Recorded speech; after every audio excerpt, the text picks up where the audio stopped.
Hey everyone, it's Mandy Gibbons here, and I'm here with Shaun Sargent from State. And I'm super excited about this particular episode because, one, it's the first one for the year, but also, like, I love Shaun and Sam, and Shaun and Sam have actually come on board as sponsors for this podcast, as well as for my new book, which I'll tell you about a little bit later. So I'm super chuffed to have them supporting me and supporting you guys as well. And so thanks so much, Shaun, for coming on today. We're going to be sharing a little bit about Shaun's personal story.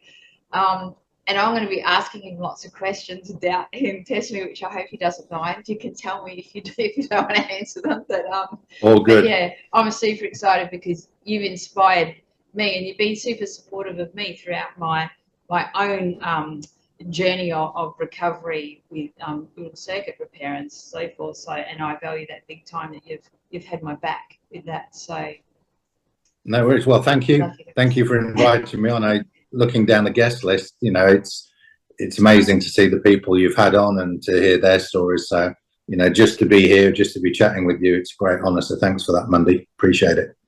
Thank you. It's awesome. Yeah, I'm excited. And so I'd love if you just could a little bit, because we will talk about resilience as well, but I want to share a little bit about your backstory, you know, maybe about when you were younger, because you have your own resilience story. And then we can maybe get into State about that. Sure. Into State later on after that. So, yeah. Yeah, I mean, if I ramble on, please stop me, because when I get excited, I talk, and that's, you know, that can go on. So, I mean, I was born in a rural part of Lincolnshire in England, which is in the north. My family were just working family. So at an early age, I got exposure to hard work, which was great. I'm very, very grateful for that. Getting up at 2 a.m. to work with my dad in an ice cream business. I mean, can you believe it? An ice cream business in England, you know, it's a bit like, who's going to buy this? But it was a 75-year-old business, a family business. And I just loved getting up early to do that and then go off to school. Or I loved to work in the fields because we had horses. My grandfather on my dad's side was a horse trader, so he would deal a lot with horse fairs and gypsies and things like that, which was great. I mean, he was clinically blind at the age of 30, yet he managed to walk his dogs 6 to 12 miles a day on his own. So, you know, I've sort of been exposed to people who are doing epic shit from an early age. So, you know, we just got on with it. I'm not particularly gifted at anything, but I found schoolboy motocross as a kid and enjoyed that. Sadly, my mum passed away at 17, which sort of changed things up quite a lot for me. Yeah, I've been happy family life, blah, blah, blah. And then bang, no mum. Daddy didn't really know what to do and didn't know how to grieve. So that led to a lot of problems between him and I ended up being kicked out, like Dick Whittington, with a little stick and my belongings on a backpack. And that was really the best thing that happened to me in a way, because that taught me, you know, life shit, but it's what you make of it. And you know, I wouldn't change a thing of how that was. At the time, it was a bit daunting, and then having to go through university but you know, it was one of those things that I think shapes you. You know, I mean, a lot of people talk about successes, but you know, I think there's that quote, isn't there, that you learn from your defeats and or your failures, whichever way you want to look at it. And it helped me realize that nobody's coming to save you. You got to do the work yourself. I've had a lot of support along the way, which I'm very grateful for. And yeah, I mean, that was my background. I went on to become a chartered accountant, had my own accountancy practice,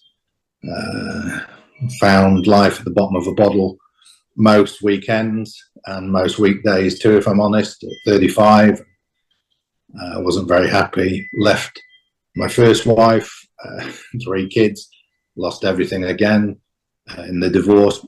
So, you know, so be it. And then fortunately went to Vegas, met my now wife of 12 years, and you know, moved out to Australia, and life's good. Okay, I want. How did you meet Sam in Vegas? Can you share that? Yeah, sure. Yeah. It's interesting because one of my roles is well, I was still a partner in my accountancy practice at the time, and but I was also going on health events for one of the companies that I worked with at the time, and talking about self-development. So that they've got a product which is amazing for self-diagnostic, self-development, dealing with the subconscious, all of things. As I said to you, I'm not very bright, so when I was passing my exams, I used a lot of neuro-linguistic programming, hypnosis, accelerated learning, music, and so on and so on. So when I found this company in 1994, it was one of my first clients in my accountancy practice. I fell in love with their product because it was, well, you can be like Forrest Gump, which is technically what I am. And you don't need to know anything or do anything. You just use this product and it helps you find out who you are. So it was 2010, I believe. And it was summer and I was wanting to go on holiday rather than go off to Vegas. But the owner of the company said, I really think you should go to Vegas, go on this expo, be really good. I don't really want to do that. Anyway, I got there and I was talking to people as I do about the product and enjoying it. They do skincare as well. So one of the skincare technicians came up to me and said, oh, I think you need to meet this lady. She lives in Vegas. She's quite interesting. So they introduced me to Sam and I got speaking. And said, oh, really like your products. And I said, well, thanks so much. How about you import them into Australia? And she said, oh, well, I live here in Vegas, my partner and I, we live in, okay, no worries. She said, but I've got a little dry patch on my skin, so I gave her some of the product, and that was it.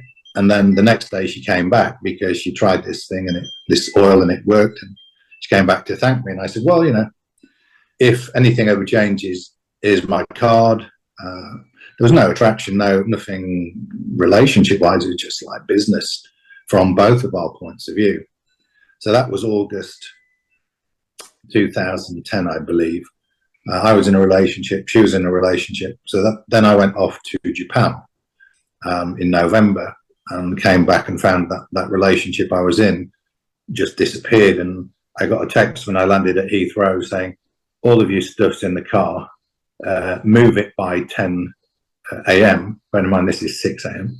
And I don't want to ever see you again. It's like, wow, that's pretty quick. Yeah. No, that was the universe. So fortunately, packed my stuff up, moved back to a place I was staying, and thought nothing more of it.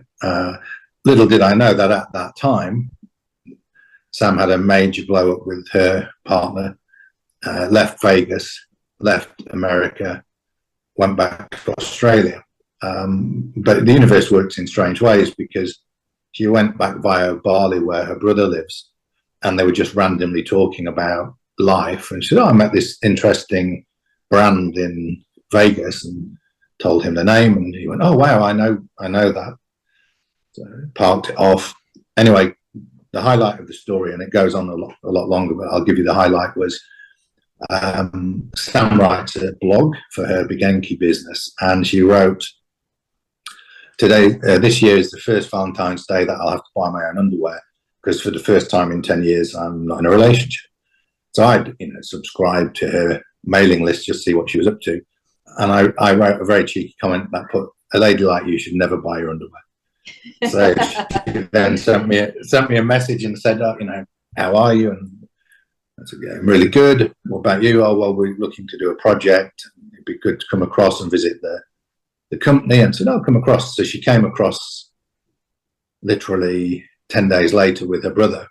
Yeah. And so I was the tour guide, and I spent 3 days with her and her brother, showing her around the factory, the facilities. They have a farm, my local city where I worked. And it was like there's this thing that just clicked. And then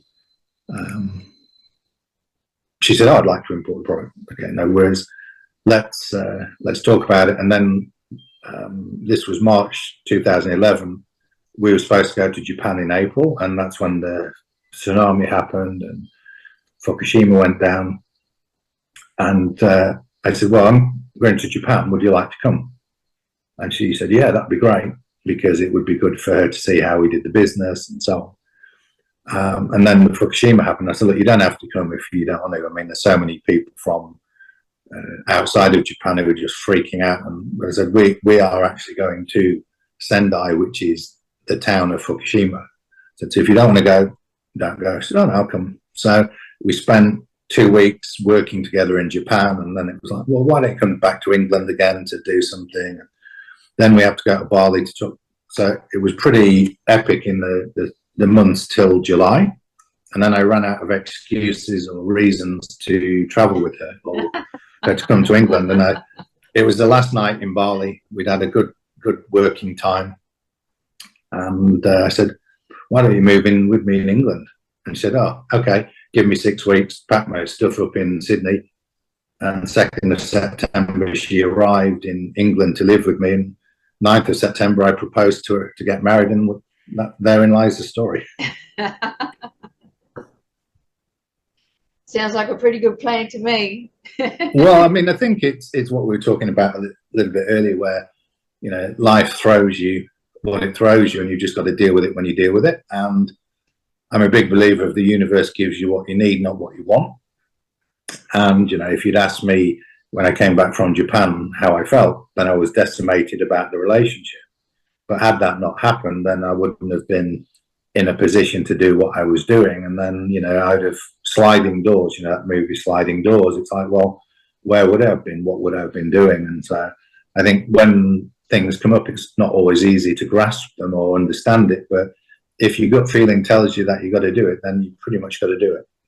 Yeah, and that was a very fast ending too, right? It was like blam. So when it's that, when the ties are cut that quick, that's a sign.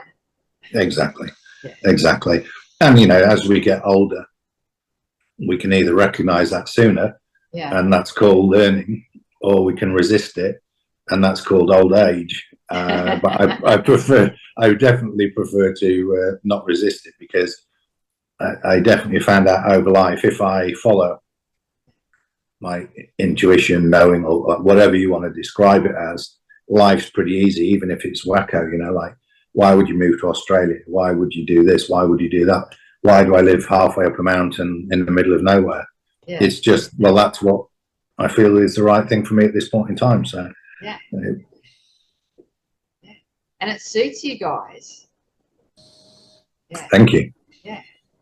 It does. It does. Like, you guys have such a beautiful, without sounding too woo-woo, like a really awesome energy you both have, and you really emanate that big time. So it just goes to show that whatever you're doing is really helping you thrive in life, right? On a good day, that is.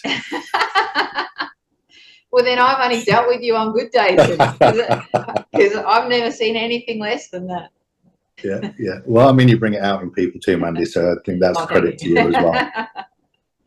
So that's awesome. And so with, you know, because both of you are very passionate about health, right? And so when you think about, like, especially when you think about how this has all led to Stait, yeah, and so does Sam also like have a like share like the same vision with you in regards to resilience, and I know she shares a big passion with health with you, but also like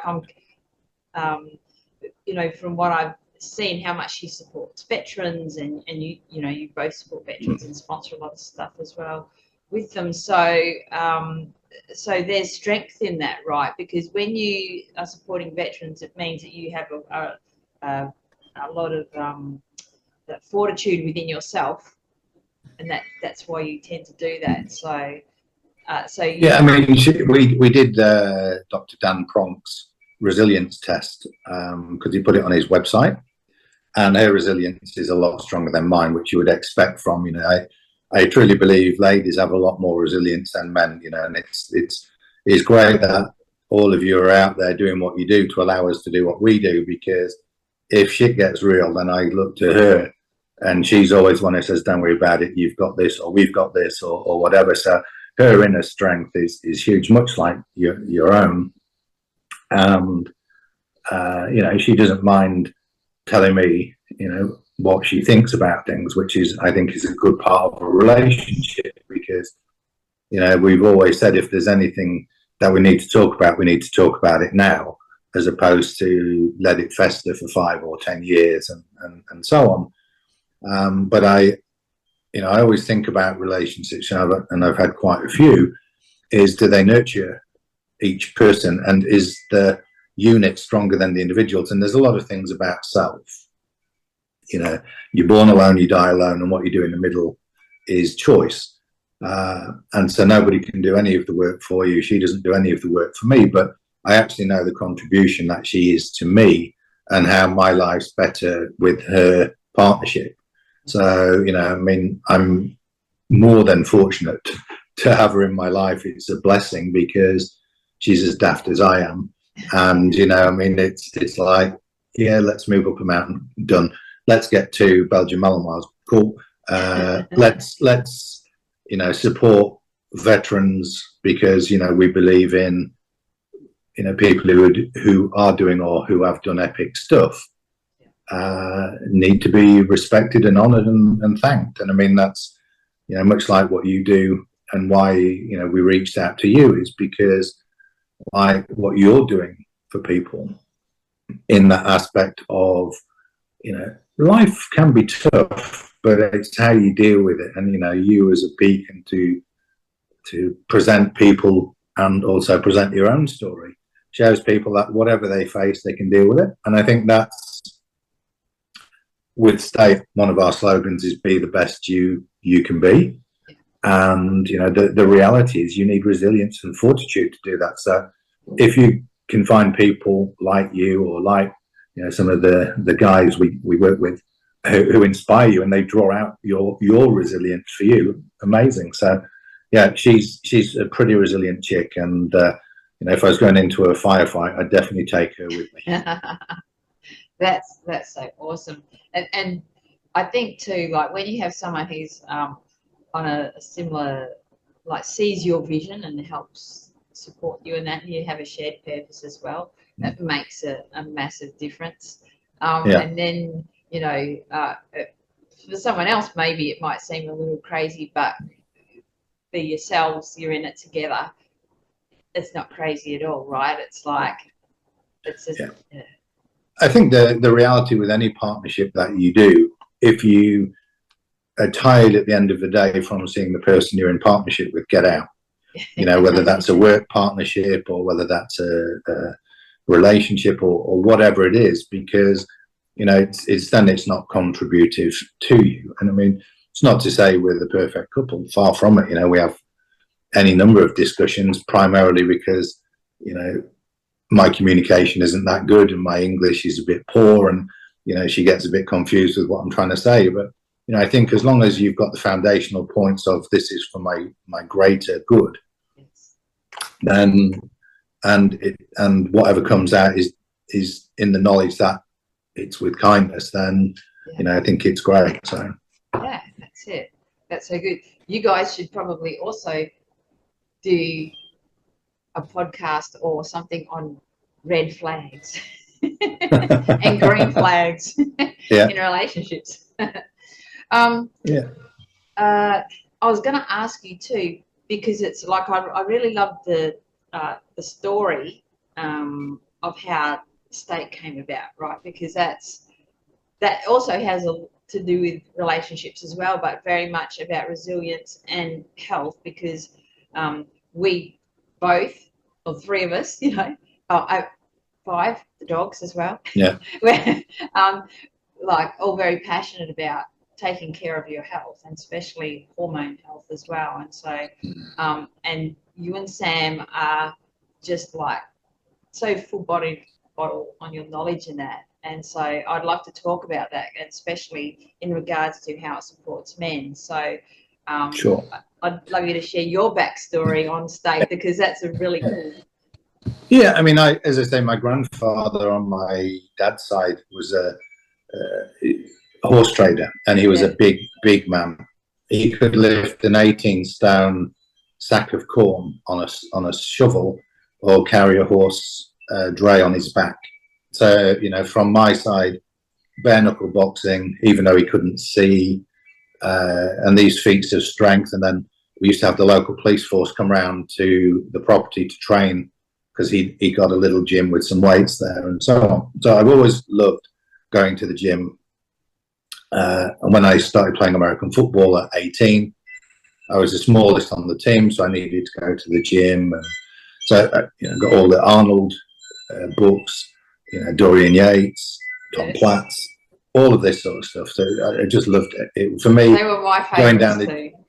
Going down the gym and just being with strong, at that time there weren't any ladies, so because it was, you know, rough and ready, you know, freezing when you put your hands on the barbell in the winter, 40 degrees in England even in the summer, you know, it was blood, sweat and tears.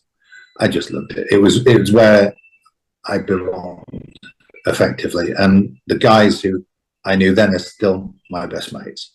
So it's like that sort of brotherhood aspect, sisterhood aspect doesn't go. And if you've sweated together, and so that's always been my thing. I've always wanted to be a good guy. I've always wanted to be a big guy, and I've always wanted to be able to take care of business, you know, and competitive to my detriment in many ways. So fast forward, we were in a bar in New Zealand waiting to go and do a course, and I think I was about 48 at the time, and I was moaning on about I don't want to get old, you know, fucking I don't want to not be able to, you know, take care of things in the relationship. And you know, when I go back to where I was brought up, I see people walking down the street with walking sticks, and I think, shit, he's doing well for his age. And then I look at it, and it's like not the person I thought it was his grandson that I went to school with. Yes. And I'm thinking, what is it? Why do people think when they're at 40 they're nearly dead, at 50 time to retire? And that's not for me. So I was going on about this, and Sam said, well, why don't you just do something about it? You know, you've tried every bodybuilding supplement and health supplement known to man, you know. I mean, I'm the sucker marketer's dream.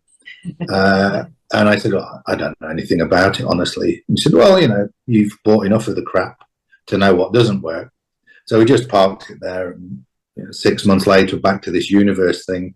We're in a chance meeting with a woman about something completely different. And she said, oh, I can't get to this project for at least 6 months. I'm just finishing my PhD. And yeah, nosy me said, oh, what's your PhD in? She said, oh, I'm doing it on male aging. And it was like these lights went on in my head, and it's like, okay, right. So I said, so, you know, if I wanted something that's going to help me produce more testosterone, can you help me? And she went, well, I can, but that's not really what you need to focus on. What you need to focus on is, because testosterone isn't the problem. There is a problem with testosterone, but the reality is the body doesn't function like that. So if you think you can stick a needle in your leg or your arse and inject exogenous testosterone and that's going to work, yes, it will for a short time. However, we can do something that's more long-term that's going to be better for you. So I said, okay. So if you could make a supplement to do that, would you do that? And then she said, oh, yeah. What's your price point? Where do you want to? Oh, stop. I said, if you could make me a supplement that I can take that's going to help me, can you do that? Yes. I said, I'm not interested in price points. I'm not interested in anything. All I want is the best supplement that you can make with your findings to help me. So she went away, took it 3 months, formulated an amazing product, and you know, my learning just continues. It's kind of you to say our knowledge. Well, Sammy's definitely knowledgeable. You know, I've just learned through the school of life and the mistakes I've made. So when she produced this formula, I said, oh, that's great. That's really going to improve my testosterone. She went, you don't get it, do you? And then she went into the backstory. And this is really part of our message, Mandy, in what we focus on, trying to say to people. I mean, for me, if you never buy a State product, that's cool.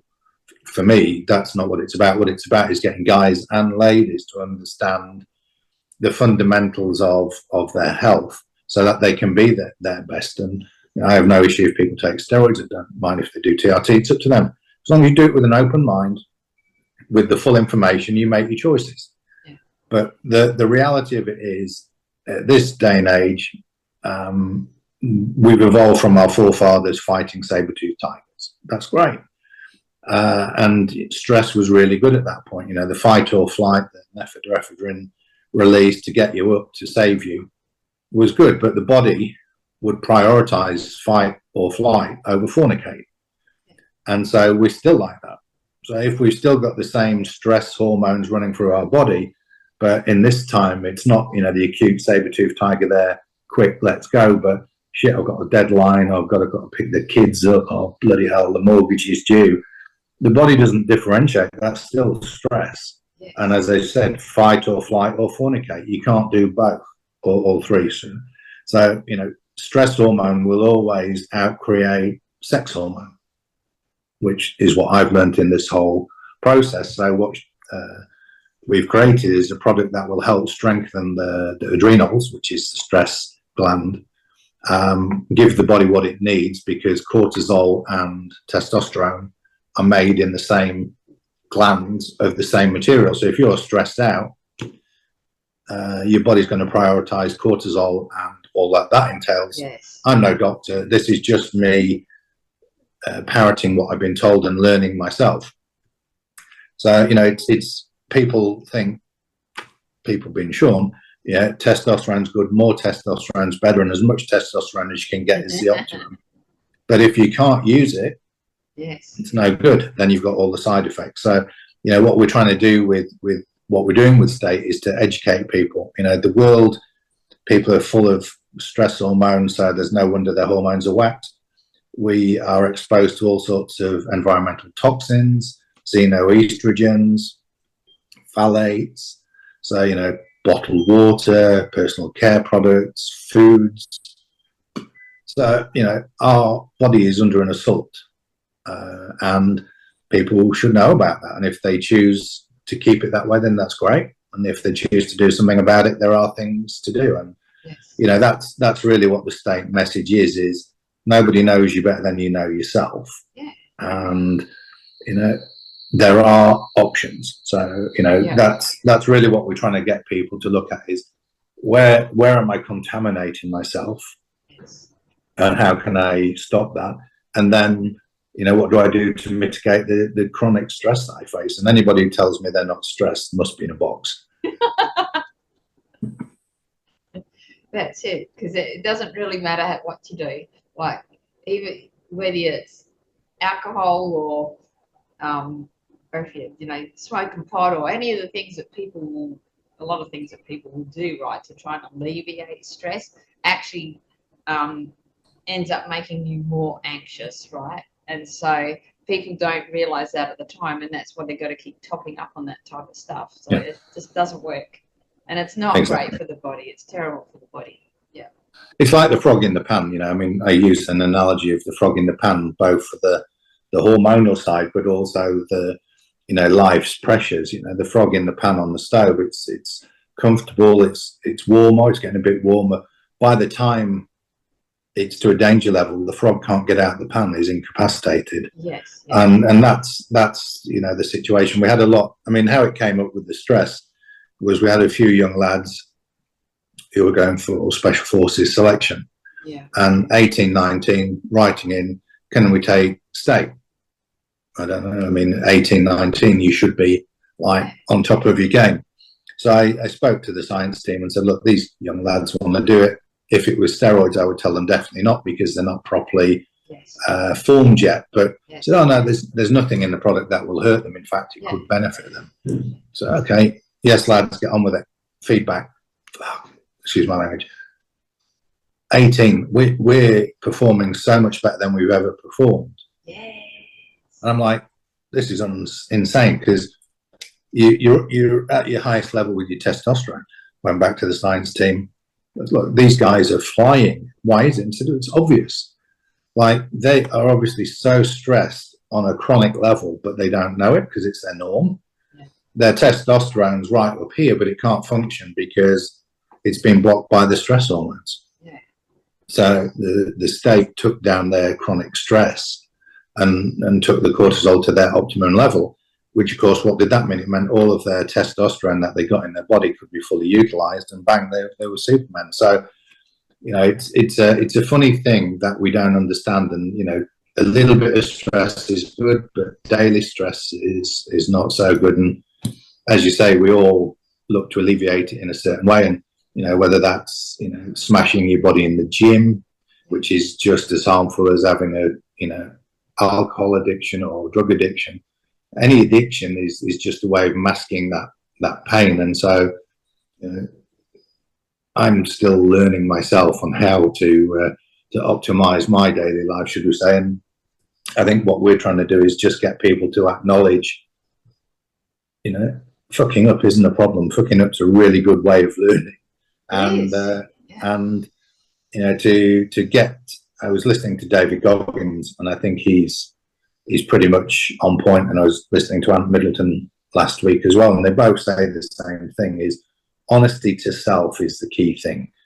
And it's a bit like a GPS in a car. You know, if you say you're in Perth and you want to go to Brizzy, but actually you're in Cairns and you want to go to Brizzy, it's going to be a long journey. And you know, you've got to be honest with yourself. Is my life, what is my life, and what would I like to change in it? And I mean, I'm telling you this, you know, with what your inspiration is, and it's like, be honest with yourself and take action, or sit and complain. It's just a choice. And the thing is too, is that when you're really stressed and you're overwhelmed, you don't kind of have the clarity, like even or the creativity, even, you know what I mean, to be able to figure that out for yourself sometimes, because all you're doing is just pushing through in survival mode each day because you're just so manic, right? Yeah, exactly. And I think that's you know, that's what I learned a lot from I mean, we're so fortunate, we deal with a lot of veterans. Yeah. And I'm just so inspired. You know, my life has been busy, but then I look what these guys have done, and it's like, you know, I'm humbled by it, but the lessons that you can take from those people is just immense. And it's very much about, you know, life's going to throw whatever it's going to throw at you. Yes. How do you deal with it? Because you can deal with it or you can not deal with it, but it's not going to go away. It will be what it is. Yeah, and it's interesting because it was only just recently I was telling you, a friend of mine, because he knew about State, but he sort of didn't like put two and two together, right?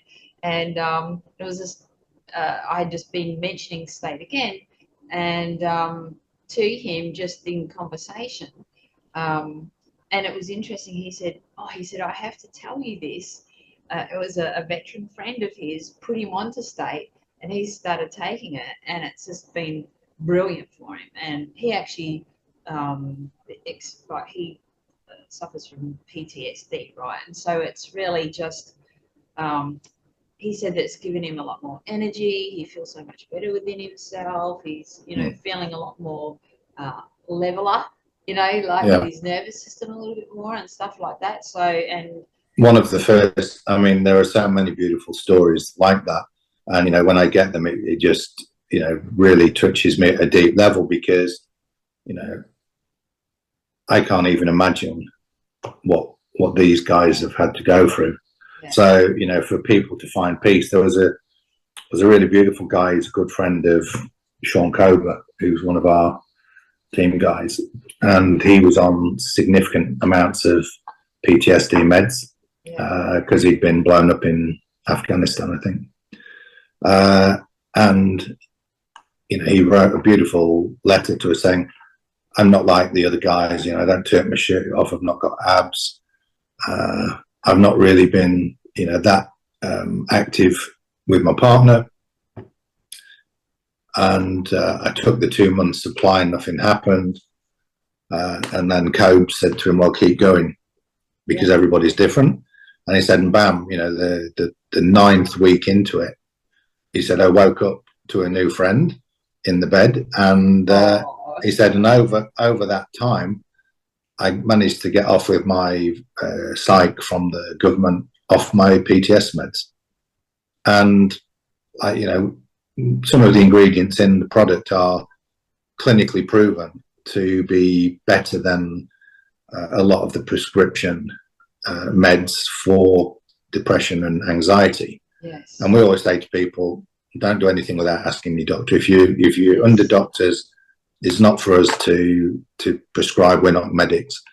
But, you know, a lot of the doctors are wary of it because, of course, they love the drug company meds.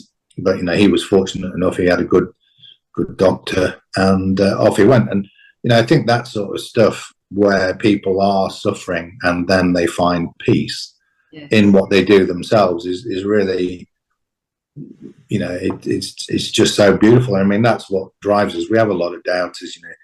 Put the ads out on social media and you get, oh, this is bullshit, this is snake, or absolutely, I understand that. Yeah. I'm too a doubter on that, and there's so many things in the supplement space that are snake oil, and you know, how do you differentiate? You don't. So, you know, we take a lot of flack from people who are calling it out, but it's like, well, you never tried it. Why don't you give it a go? And then you know, when you shared that story of your friend, you know, it's like, it's just so beautiful. If you just change one person's life for the better, then, you know, what more can you ask for?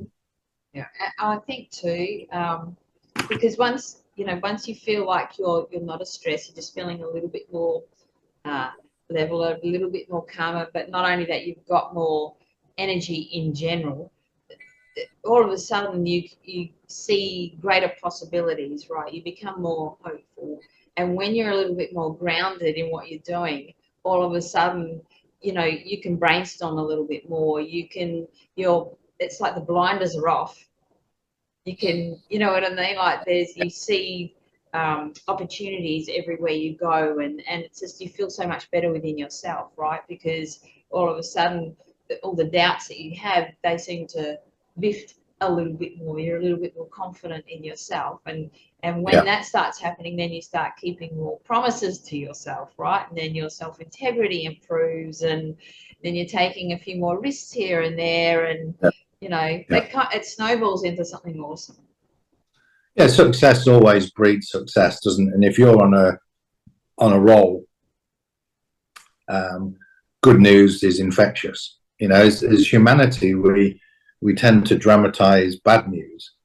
You know, if you say to somebody, oh, you know, my whatever died, oh, I'm so sorry, and there's this big energy. But if you say to somebody, I'm feeling really good today, oh, okay, whatever. But I think if you can bottle that yourself, so you surround yourself with people who celebrate success, and again, that's one of the beautiful gifts of working with people like yourself or the veterans. So positive. And they celebrate success. You know, they really want you to be, you know, the happy success. And I think that's so different, and that comes from their mateships and so on and so on. And I think it's so much better to operate in that world, because you then do get creative, you then do attract things in, and it's a lot better way of living. Yeah, it is. And speaking about veterans, I'd love to I've seen, you know, with Heston Russell and the Veteran Games and your sponsorship, that, like, would you mind sharing a little bit about some of the things that you're doing with veterans, because you know how passionate I am about supporting veterans. So I mean, you know, it's a funny thing. I've never served. I wish I had in some respects, but it certainly wouldn't have been special forces material. Probably a cook in the kitchen or something would have been my limit. But, you know, Sam and I both have gratitude for these guys, and we're very fortunate to be introduced to people like Max Birch and Tim Armand, who are clearance divers. Then from that, Scotty Evernett, Heston, who you've mentioned, and then, you know, Sean Cober, and then, you know, he sort of put us into Simon Maloney, who I think he's one of only 3 people in the world alive to have a conspicuous gallantry cross for bravery, and he was a sniper in Afghanistan. Will Burnett, you know, there's any number of them that we met. So, you know, I think they get a rough end of the stick in every country. It's no different in the UK, and how they've been treated down here is abysmal. So, you know, Heston's been a a long time supporter, as has Scotty, and you know, we class them as friends. So when Heston was going through his stuff, you know, and raising awareness for Veterans Affairs, everybody loved him, and he was on Sky so much. And then as soon as he started to call it out as it was, you know, everybody dropped him, and then we had all this bullshit with the ABC, which I think is absolutely diabolical, what they put him and his people through. And then same with the SAS boys across your way. You know, it's like we ask these people to go and do a job, and then we drop them when they come home. And like Heston was vilified, and you know, I mean, for a guy so sweet and so honourable to be labelled as what the press did. So when he said, "Oh well, we're going to do the Veteran Games," I said, "Mate, we're in. You know, we're only a small company. State is Sam and I. We're not making any money at all on it. You know, it's not a money making project. But shit, if we can support you, why wouldn't we?" So we went in, and it's just 2 days of magnificence up in Queensland with all of these lads, and there was some ladies there too, lady veterans, just killing it. And that to me is, like, as I mentioned earlier, when my mum died, I could have ended up in prison. I was off the rails, drinking, fighting, and I found American football, and in that I found some men who took me under their wing, miners, sailors, steel workers, the roughest of the roughest of the rough. But and the same with the gym I went to, you know, miners, steel workers, you name it. But if you were ever going to be in trouble, they're the people you would want to stand with.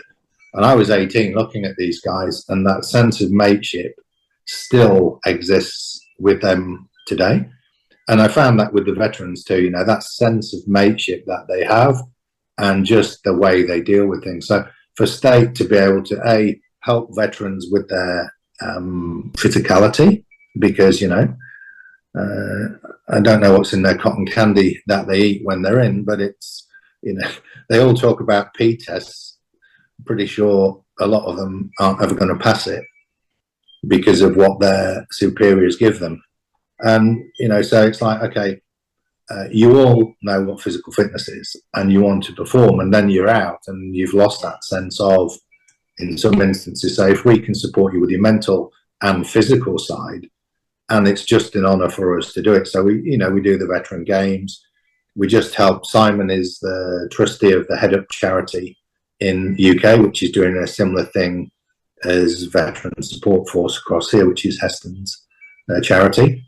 So we just supported the guys. 4 of them just rowed across the Atlantic and came third, I think. So, you know, the guys who were on the State were using their whoops and all of this stuff, and they said it just changed our training. It changed how we recovered. It changed our internal structures.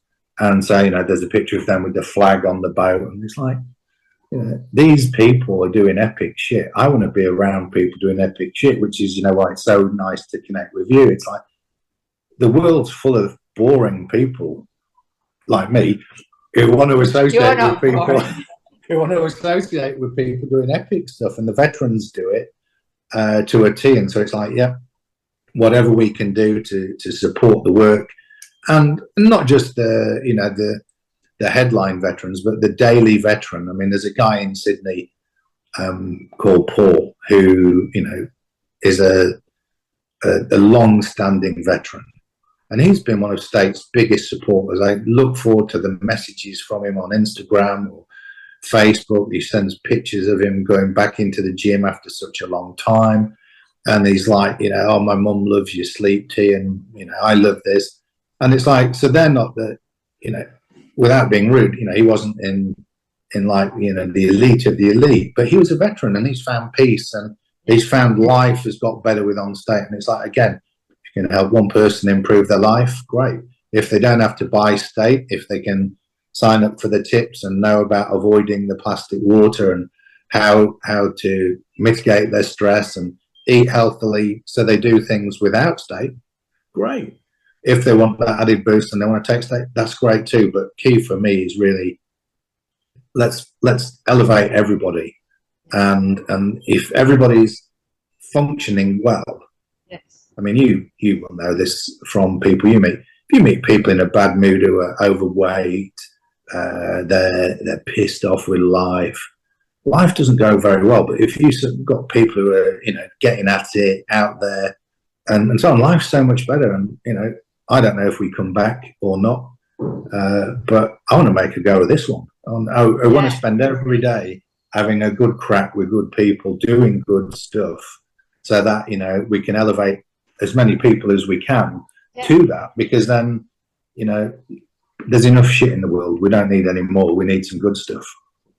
Yeah, and it's exciting. I love being around people that are just living in the moment and really wanting to truly have an impact and touch lives, you know, for the people around them. And when you're around people like that, you feel that from them, and it inspires you, you know, like you're like, fuck yeah, I want to go do that too. I want more of that in my life. Yeah. Well, I mean, you also, I mean, I saw that you had Paul Cale, and I mean, what he's doing with the work teaching people self-defense. Yes. You know, we both know Damien Porter out your neck of the woods, who's training predominantly ladies in self-defense, but also guys too. And there's any number of these people sharing their fieldcraft to make the world a better place.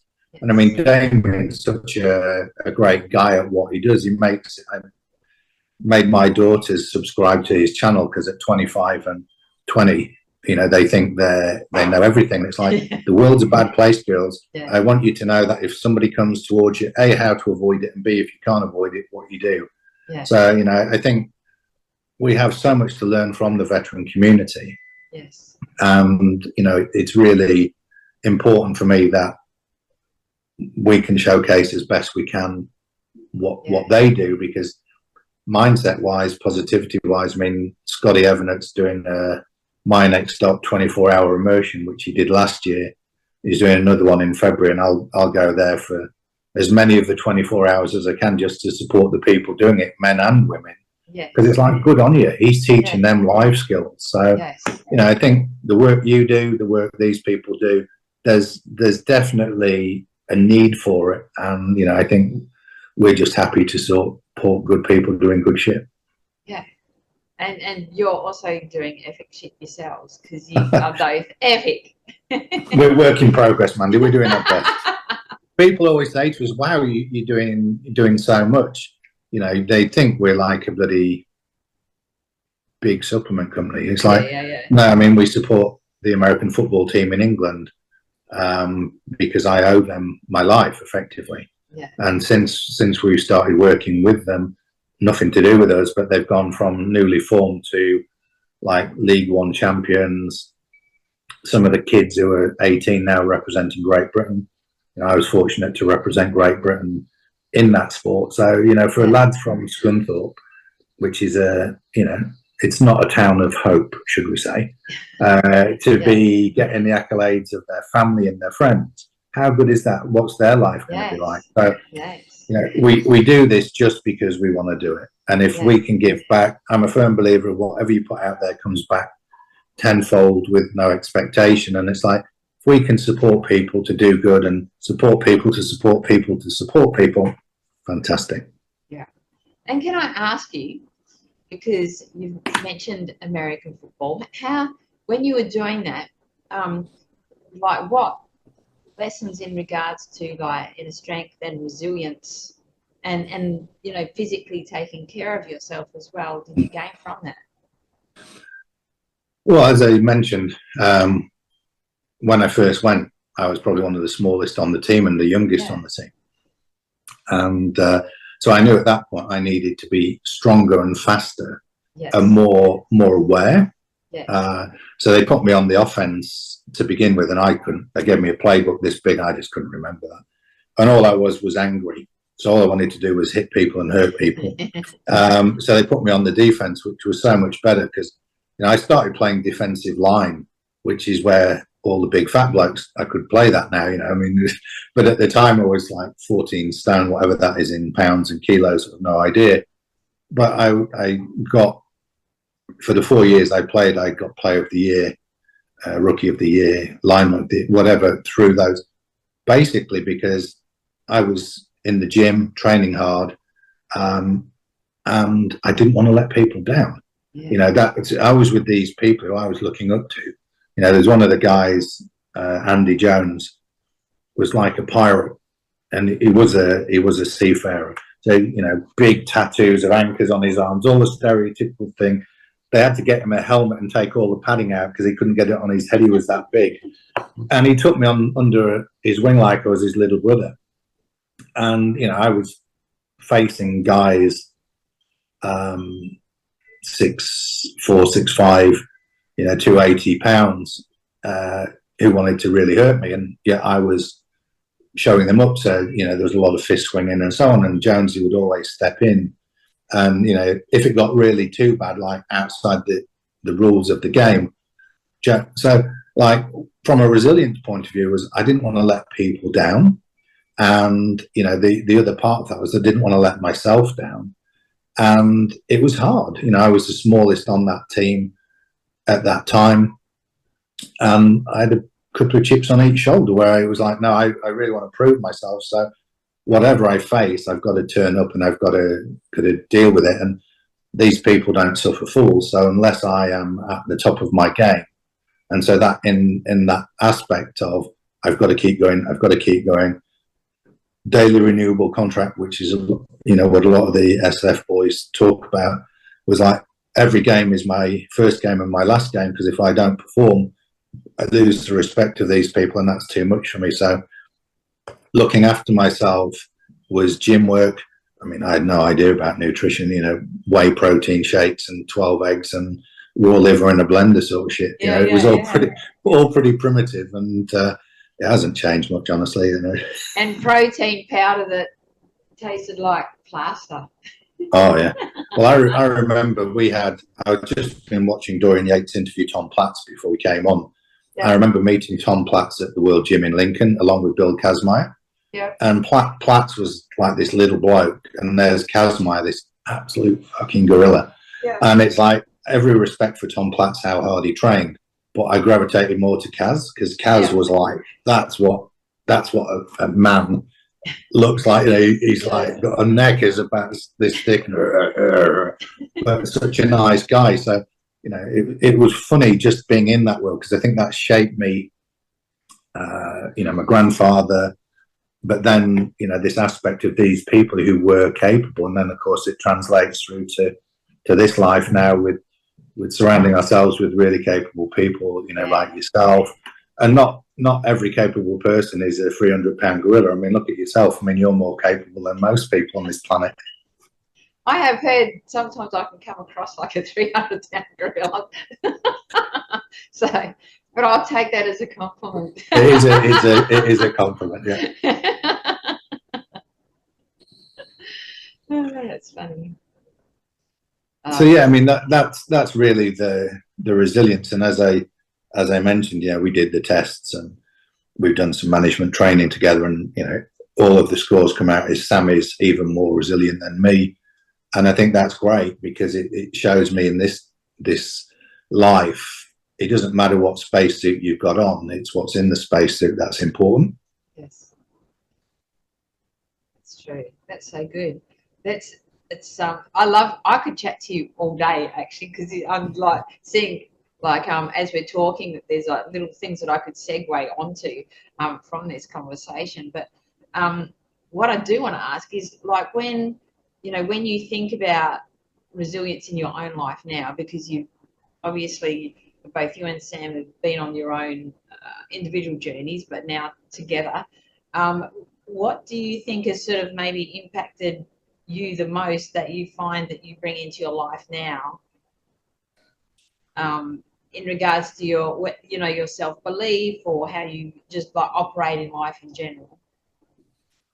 Yeah, I mean, that's a really good question, because, you know, I'm definitely, my normal disposition is glass empty, not even half empty, and I have to have that fortitude to try and remember. Well, not to remember, I'm always grateful for what I have. If we start with that as the base foundation, I'm grateful for I've been given. I'm grateful for what I've created. Yeah. But my resilience really is in remembering that, you know, I don't know if it was Mandela or Marianne Williamson who said, you know, the thing is, we don't know how great we are. And that's not, you know, blowing smoke up my own backside. It's like, if we all actually acknowledged how great we were, yeah, then, and so my resilience is trying to remember that, because, you know, and that's where Sam is always my go-to, because, you know, she doesn't blow smoke up my backside, but she's like, well, remember what you've done. Remember what you've done. You've lost everything twice, you know, and here you are. And think of all of the people that you're supporting, and just remember to have some gratitude for yourself. So that resilience in me is really dry. Like if I go in the gym, resilience is there 100%. yeah. I don't have any worries. It's a familiar space. Yes. So like every session into it, blah, blah, blah. So that's, but then you take off your gym clothes and you put on your everyday clothes, and then the self-doubts come in, and it's really just remembering that, you know, we're all human. And, you know, I mean, like Hesto says it and Aunt Middleton says it, you know, we're all the same, you know, just because we did some stuff that you didn't, you've done some stuff that we didn't. And yeah. I think that comes in if we all built each other up, not falsely, because I think that's the worst thing you can tell people is, oh, you're really great at this, and then they fail, and then they've lost that confidence. So it's a fine balance of encouragement based on foundational points. So, you know, the resilience for me in my daily life is remembering that I can deal with it. Whatever it is, I can deal with it. I might not like to deal with it, but I can. Yes. And knowing that whatever I need, I've either got, or I can create, or I can find somebody who can. So it's, I think if we could all, I mean, I know, you know, a lot of the people that you work with are the FIFO guys and so on. And, you know, sometimes loneliness or self-isolation can be hard, because then we've got to look at ourselves. And I think the resilience to be able to really look at yourself honestly, without judgment, and say, okay, we've got this, rather than, as I've done in my life, as I said to you before, bottom of a couple of bottles of wine before midday on a Saturday morning, trying to kill the pain that I didn't even acknowledge I'd got. Yes. Whereas, so it's like, just, you know, that drive and determination to be the best who you can be. I think that's what my resilience would be. I ain't ever going to be Dorian Yates or Tom Platts or Bill Kazmaier. I'm going to always be Shaun. And I think it's that self-celebration of who Shaun is, or who Mandy is, or who Sam is, and, or who the dogs are. Then it's really that inner resilience to be the best of who you can be. Yeah. And that's how I try and approach my daily life. And some days I'm good at it, and some days I'm not. Yeah, and not only that, you learn so much about yourself along the way, especially in regards to like emotional awareness as well. Yeah. I think that's where a lot of us struggle. Like, you know, we can spend so much time thinking in regards to mindset, right? And just like thinking, well, if we can just think our way out of things, yeah. And we forget that we need to kind of feel our way through things as well, right? And that's scary. That's more scary than the thinking part. Yeah. Yeah, I think I've got my little Jiminy Cricket sitting on my shoulder all of the time, you know, self-doubt. And, you know, I love listening to, you know, the audio books of people like Ant Middleton or David Goggins or Billy Billingham, Molly Ollerton, Jocko, all of these SF guys, because, you know, the ones who are honest, and most of them are, talk about their Jiminy Crickets and their self-doubt. And you know, Goggins talks about how, you know, he got more from failure than he did success, and Middleton's pretty much the same. And I think that gives hope to mortals like me, is that these people who, you know, we shouldn't put up on a pillar, but we should respect them. But, you know, we do put them up there, and in many ways rightly so, but they're human and they fucked up too. And like, if you can see somebody you respect who was fucked up, and then you go, oh, so it's okay to fuck up, then what did they do? And if you can do a similar process to what they did, then there's hope. And I think that's where I draw strength from, is life's always going to throw stuff at you, but it's how you deal with it when it throws it, which is the key. And that is the resilience to know that. Yeah. And I know even for myself with, you know, neural circuit repair and stuff like that, because the nervous system is affected so much from it, not being afraid, not so much being afraid of the fear, but not being afraid of what you're feeling at the time. So, and that can be scary if you don't know how to do that, right? And so sometimes, whether that's FIFO or veterans or whoever it is that I'm sort of like, you know, coaching or working with or supporting, because I do some pro bono work as well. It's always interesting when you see someone who's like getting stuck in this cycle all the time, right? Because they're afraid to feel. And so sometimes it's just as simple as like, where are you feeling that in your body? Even putting a color to it. I know it can sound kind of weird, but if you can identify what that is, then it kind of takes the edge off it, right? It's like you know where it is in your body, you know what you're feeling, and then you're not so afraid of it anymore, right? It's like you kind of get to know it a little bit rather than going, get the fuck away from me, I can't handle this, I don't even want to deal with this now, I'm going to push through, get away. You know, like, And I think that's a really important point, is the body. You know, like our minds can go into the past, and you know, that's never a good thing, or they can project into the future. But the body reminds you that actually the only reality we have is now. And you know, as you say, like, there's a good book called Body Speaks Your Mind, or Body Speaks Its Mind, which Sam often brings out to read to me, and because I say, why are my knees hurting? And it's like, you know, oh, what are you afraid to step into? And, you know, and you think, oh, yeah, that's a bit woo-woo and so on and so on. But, you know, I think what you say there is right. How many of us numb the pain in our body rather than going, I wonder what this means? And, you know, I think it's really key to actually have that awareness. And again, you know, there's so many masking agents now, alcohol, drugs, that stop people doing that, because, of course, then if people don't have to look at it, they don't have to then act when they see it. And you know, humanity's sort of splitting. You've got people like yourself, veterans.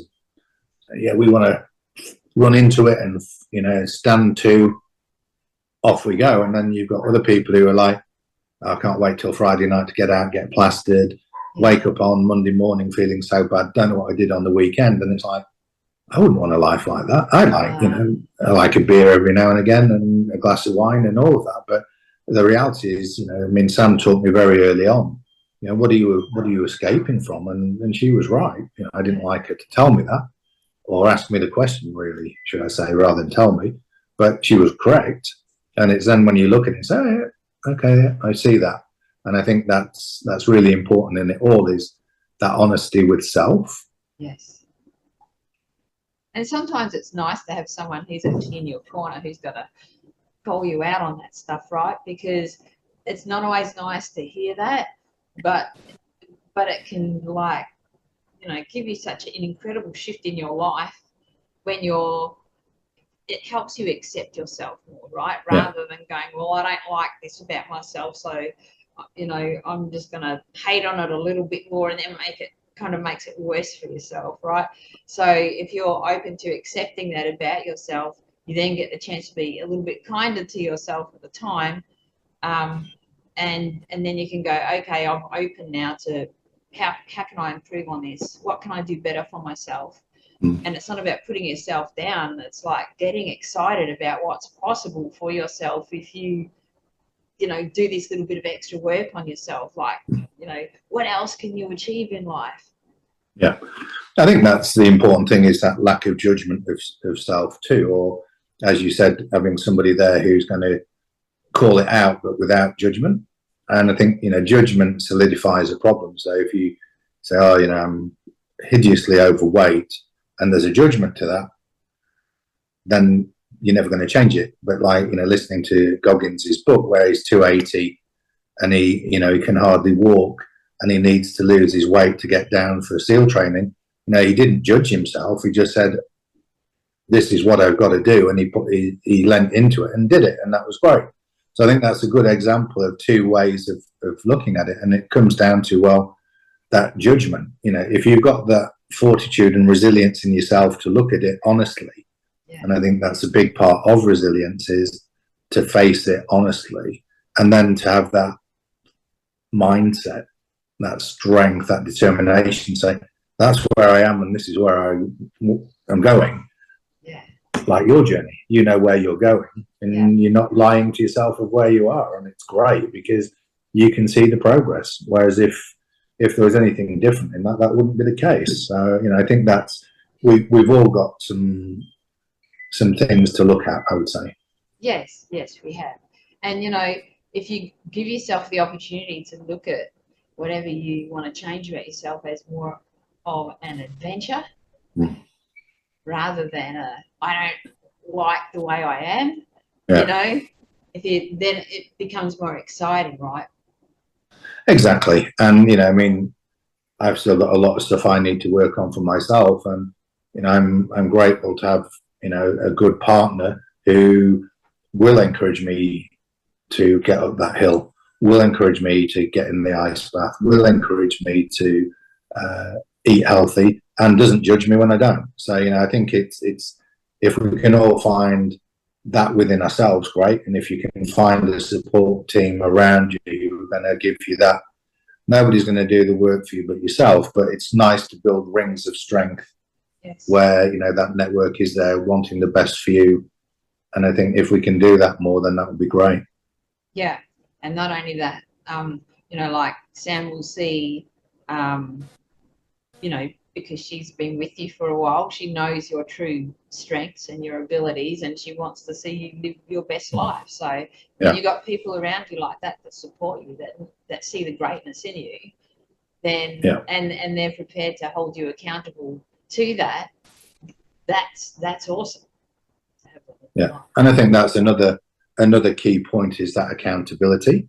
You know, and I think that's, you know, what I've learned quite a bit from. I probably always knew it, but never knew how to term it. Whereas, you know, dealing with the veterans now, particularly, is that accountability buddy, where, you know, they will be there to hold you.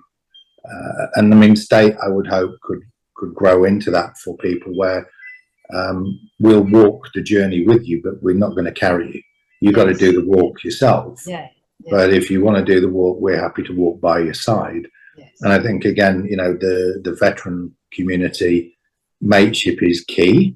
And, you know, that's what I've seen a lot of, is mates helping mates. And, you know, for State, it's like, okay, if somebody's on it and have a good experience, tell your mates. It's not a sign of weakness. Who wouldn't want to help their mate to be the best he or she could be? And if we can foster that community where it is mateship and people celebrating other people's successes, then I think that would be really a very positive outcome for us as an organisation, should we say? Yeah, I agree.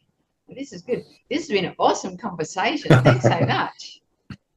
I'm not sure we covered anything that you wanted to cover off, but I've enjoyed it, so thank you. No, we've covered a lot. Well, because, I mean, for me, like I want to tell people stories. Right, and I want to share realness, not so much just like corporate. Yeah. Because sometimes it can just be too like black and white, right? And it's nice to get behind the scenes stuff and to actually hear about what people are like, and their own life experiences. You know, because everyone has their little golden nuggets of wisdom that if you get the opportunity to dig a little bit deeper with them, you can get to hear those, and that's really important. So yeah, I think everybody you meet in life has got some wisdom that you can take example from. And you know, it's great to talk about the people that I've spoken about, but it's just the same as the guy who's in our garden planting some of the trees for us. he's got wisdom. It's like the guy in the shop or the lady who serves us they've all got wisdom. So I think that, what you do to them, let people speak and people to see, because not everybody's going to gel with the state message, and that's great. And those who do, good. Those who don't, that's good too. And same with what you're doing. There'll be people who you're too confronting for them, but then in yes, I've heard that before. 3, 6, 12 months time or whenever, it will switch on in them and they go, wow, Mandy's mentioned that. Oh shit, I better have a look at it. So I think it's important in life to be who you are, and the chat has been great, because then you never disappoint people. If you can be as true to yourself as you can be with all of your filters and upbringings, then people know what they're going to get as best they can. Whereas if you're very corporate and you speak very posh and you wear a suit and then they meet you and you're nothing like that, I've never been considered posh. Not sure if that's a good thing or a bad thing, but anyway.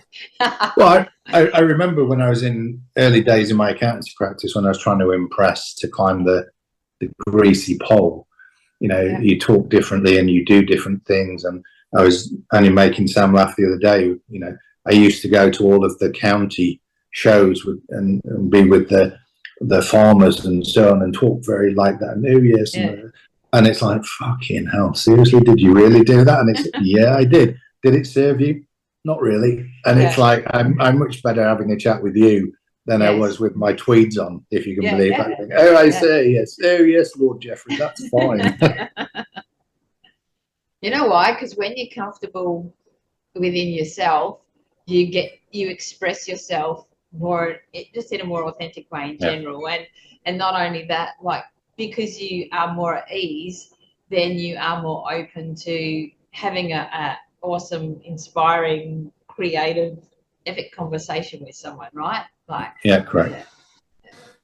That's so good. And so how do people get hold of you? I mean, they can always contact me, and then I can put them on to you. But I mean, I'm always happy for that. I mean, I think you share our vision and how you are. So if they want to contact you, or they can come through the Stait website, stait.com, and my email's on there. I mean, I always say to people, if you've got any questions, reach out, because the brand is Sam and myself.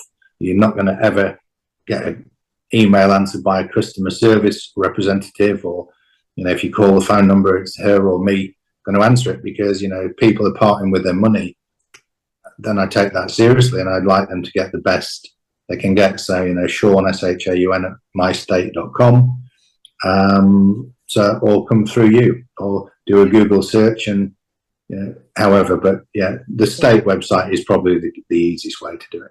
And I'll also include your Instagram and LinkedIn and all your social media accounts in this as well. Thank you. So people can check out your social media as well. Sometimes it takes it's awesome for them just to get a bit of a feel for you how you are on social media, and also the people that you support as well. So that's cool.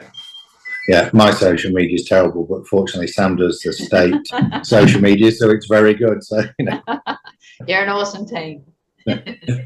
Well, I'm very grateful to you, Mandy, for what you do, because I mean it's underrated, and I think the work you're doing with the guys in the fire pit, it's really important that guys feel there's a safe space to be who they are, and as you just said, to truly be who they are. Then if you're not who you are, and that's why I use that example with me, you're out of sync. So you'll always have to see. So what you're doing with them is really fundamental to helping them deal with life, and to be able to acknowledge that they are really great. And I think you do that so well, so thank you for the work you do. Thank you, I appreciate that big time. Awesome.